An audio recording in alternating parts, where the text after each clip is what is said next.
Hello all, ఎలా ఉన్నారు అందరూ? Hope you all good. ఈ రోజుతో ఇక్కడ గణేష్ నిమజ్జనాలు లాస్ట్ అండి. సో మేము కూడా మా గణేషుడిని నిమజ్జనం చేసేద్దాం అనుకున్నాం. అందులో ఒక పార్ట్ మేము మా లడ్డు వేలం వేసుకుంటున్నాం.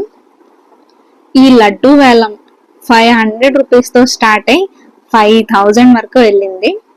మొత్తానికి మేము ఎవరైతే లడ్డూని వేలం వేస్తారో వాళ్ళకి సర్ప్రైజ్ ఇస్తాము అని చెప్పాం. అలా మొత్తానికి అందరూ ఎవ్వరూ కూడా పార్టిసిపేట్ చేయకుండా లేరు. అందరూ పార్టిసిపేట్ చేసి ఫైనల్ గా మా 4th ఫ్లోర్ ఆయన తీసుకున్నారు దాన్ని. 5200 కి పాట పాడారు అనమాట.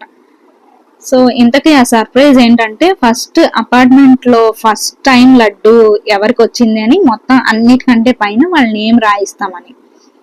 ఇదిగోండి ఇలా కార్లో డీజే పెట్టుకుని మా గణేషుడిని అయితే మేము తీసుకెళ్ళాం. పిల్లలు సూపర్ ఎంజాయ్ చేశారు.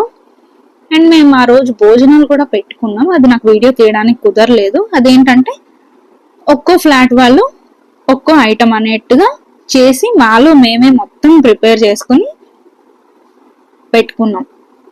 భలే ఎంజాయ్ చేసాం అందరం కూడా. చిన్నవాళ్ళు లేదు, పెద్దవాళ్ళు లేదు. చాలా బాగా డాన్సులు చేస్తూ చాలా ఎంజాయ్ చేశారు ప్రతి ఒక్కళ్ళు కూడా. ఇలా అయితే మా గణేష్ యాత్ర స్టార్ట్ అయింది. నిమజ్జనం వరకు మాకు దగ్గరలోనే ఒక చెరువు ఉంటుంది, అక్కడ వేసేద్దాం అని చెప్పి ఫిక్స్ అయ్యి అలా స్టార్ట్ అయ్యామన్నమాట. మాకు దగ్గరలోనే చెరువు అని చెప్పాను కదా, అక్కడ ఒక సాయిబాబా టెంపుల్ ఉంటుంది, పక్కనే చెరువు ఉంటుంది అన్నమాట. అందులో కలుపుతున్నప్పుడు చాలా బాధగా గణేషుని కలిపేసాం. నెక్స్ట్ ఇయర్ ఇంకా బాగా ఇంకా ఎక్కువ అపార్ట్మెంట్ ఫ్యామిలీతో కలిసి చేసుకోవాలని ఈ ఇయర్కి అయితే ఇలా చాలా సింపుల్గా చేసుకున్నాం. బట్ చాలా ఎంజాయ్ చేసాం.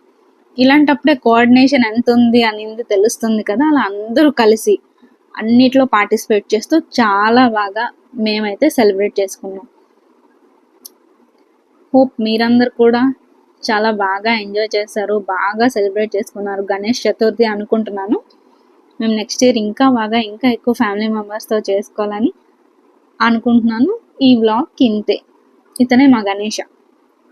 క్యూట్ ఉన్నారు కదా, కానీ వాటర్లో కలిసిపోయారు. పోనీలే, నెక్స్ట్ ఇయర్ మళ్ళీ వచ్చే తొందరగా. నా వీడియోస్ మీకు నచ్చితే లైక్ చేయండి, షేర్ చేయండి, సబ్స్క్రైబ్ చేసుకోండి. ఏమైనా నాతో చెప్పాలి అనుకుంటే కామెంట్స్లో చెప్పండి. చిన్నోడు చూడండి ఎంత బాగా డ్యాన్స్ చేస్తున్నాడో. అక్కడ డీజే సౌండ్ వచ్చింది అంతే, వీడిని ఇంకా మేము ఆపలేకపోయాం. అంత బాగా డ్యాన్స్ చేశారు పిల్లలు కూడా. చాలా బాగా ఎంజాయ్ చేసుకున్నారు. థ్యాంక్ యూ నా వీడియోస్ వాచ్ చేస్తున్నందుకు. సబ్స్క్రైబ్ చేసి నన్ను సపోర్ట్ చేయండి.